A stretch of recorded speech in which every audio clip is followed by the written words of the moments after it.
Let's take a look at how we can edit a video by editing the transcript in CapCut. I'm in CapCut for Desktop. This is the PC version. I'm sorry, I don't speak Mac. So far I have this clip on my timeline. It's on the main track and it is the only clip that I have in here. I'll stretch this out to make it a little bit bigger, and we'll also zoom in a bit, and now we can see what's going on a little bit better. I'll select my clip, and then right here in the toolbar above the timeline, I want to click this button that says Transcript. My transcript loaded up really fast this time, and that's because in dry running for this video, I've already transcribed it. Normally you get a box that pops up right here that tells you it's working on it, and it takes a minute or two, depending on how long the clip is that you're trying to transcribe. Once it's transcribed, you have the transcript over here on the left. If you want to automatically remove pauses, hesitations, or repetitions, those boxes are checked individually here. If you want to remove pauses and nothing else, you can leave pauses checked and then uncheck the others. And then once you have those things checked, you can just hit the delete button and it will go through and automatically delete all of those things that it found.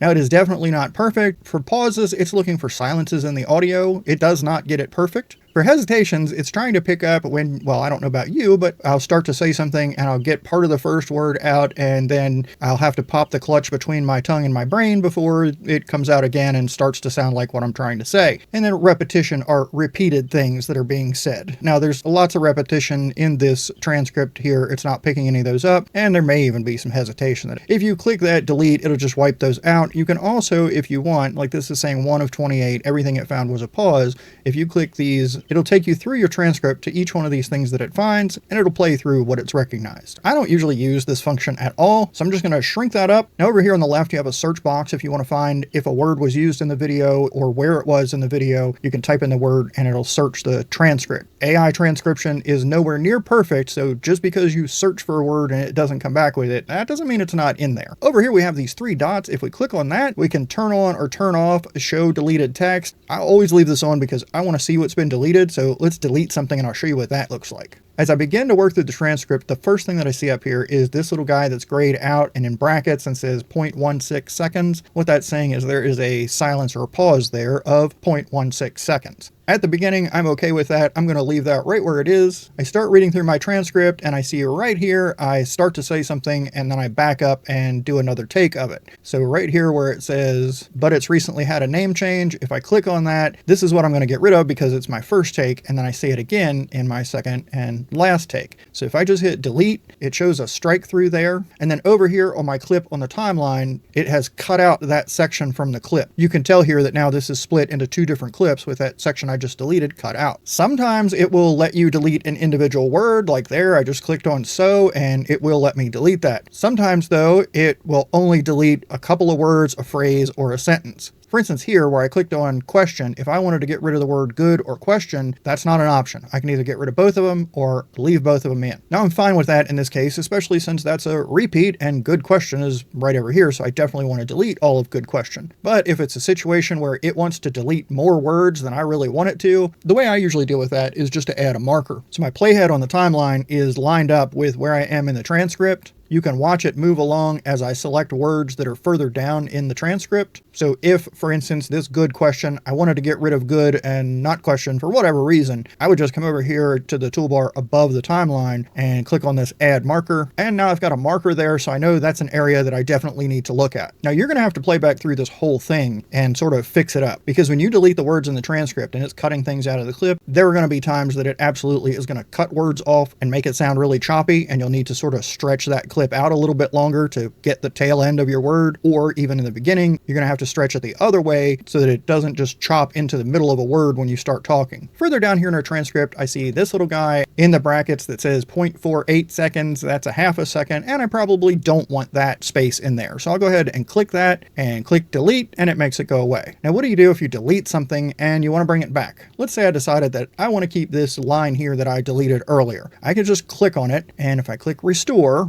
pay attention attention to the timeline as well, it puts the clip that it cut out back into the timeline and it restores this back into the transcript. However, and this is one thing I have to keep in mind with my workflow, remember how down here I wanted to make a mark on this good question so that I knew I needed to edit in that area? By going back to things before that and adding or replacing, it's now shifted the track on the timeline, so where this marker is no longer lined up with where my problem was I wanted to check out. The way I try to overcome that is just to make sure I'm working beginning to end so it's not going to throw it off. So I'll come down here a little bit. I see I want to get rid of this, and I can go ahead and start off by selecting this whole thing, or if I just select one word at a time and delete, and then it selects the next thing for me, I can click on that and delete. I went ahead and worked through this a little bit more and did some more deleting because I want to show you how the cuts turn out and what I meant by having to fix things up. So at this point, I can go ahead and close the transcript just by clicking the X in the upper left-hand corner. Let's go back on our timeline to where the first cut happens. Styler AI. But it's recently had that didn't sound so good, did it? And if we zoom in on that, we can see something weird happened right here in the cut. It looks like it sort of cut a word in the middle and put some of it in this clip and some of it in that clip and didn't quite line it up right. And this is where looking at the waveform really comes in handy. I'll go ahead and click on the first clip and I'm going to cut it back a little bit, and then I'm going to go to the second clip and I'm going to back it up to see if I can find where that word maybe started. We'll try something like that called design. It used to be Styler AI, but it's recently had a name change. Okay, I'd probably want that to be a little bit shorter, but at least I got rid of the stutter or whatever thing that it added in there that was kind of weird. This next cut is happening right here. I want to see how that transitions in the platform. When it comes to design, I got some kind of a little click there. I saw a spike in the waveform. This seems like it's a little bit long and has me just taking a breath. We'll trim that back and then I'll go to the next one and I'm going to drag that out and try and see. I think I was right about there. This is where it would be good to go ahead and zoom in quite a bit and see if we can figure it out.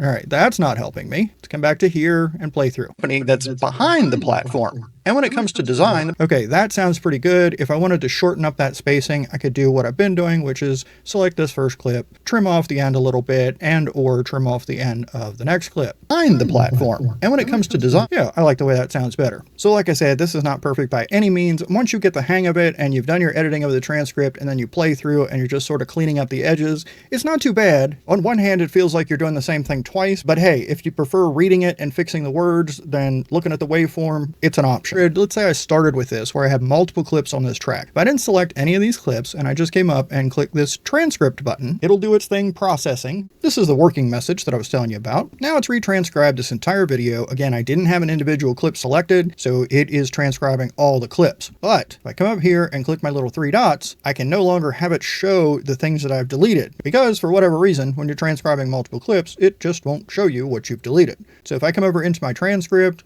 and I select a chunk of text here, maybe this one, and I say delete, it's gone, but I don't even see where it was. Which also means that I cannot select it then and restore it. So if I make a boo-boo in my delete, what do? I can hit undo and it restores the clip, but then I need to retranscribe. So that's a little weird. I've held off on talking about edit my transcript in CapCut for a while now, even though this feature's been out for quite a while, because it's just recently gotten to the point where it doesn't have problems, like lots of problems. For the longest time, if I would delete something in the transcript and then say restore, I would get an error that said, well, we can't restore this because there's already clips on the timeline. I know. Another issue it's had in the past is dealing with multiple tracks. So imagine I've got this track here. I'm going to go ahead and put it on the main track, and then I'm going to move me up. I just cleared out my background. Let's imagine that what I'm doing here in this video is I'm explaining what's happening in the background. This is something where I've narrated what's happening, so we need to keep it in sync. If I go ahead and select the clip that has the speech on it, then I click the transcript, now my transcript pops up, but it only has in this little section right here that corresponds to the clip. The rest looks like it's deleted. It's not really deleted. It just wasn't selected. All this stuff that has the strike through is everything that's out here to the right. So now suppose I do a little bit of editing on this. I select some words and delete. And notice down here on my timeline what it does. It cuts out that section from the transcript, but it leaves that video in the other track completely intact. So now I would need to come back and manually cut this bottom track to match up with whatever I'm saying up top. And now that I've made that cut and unselected this clip, now it's showing me the rest of the transcript. So what happens if we turn on linkage?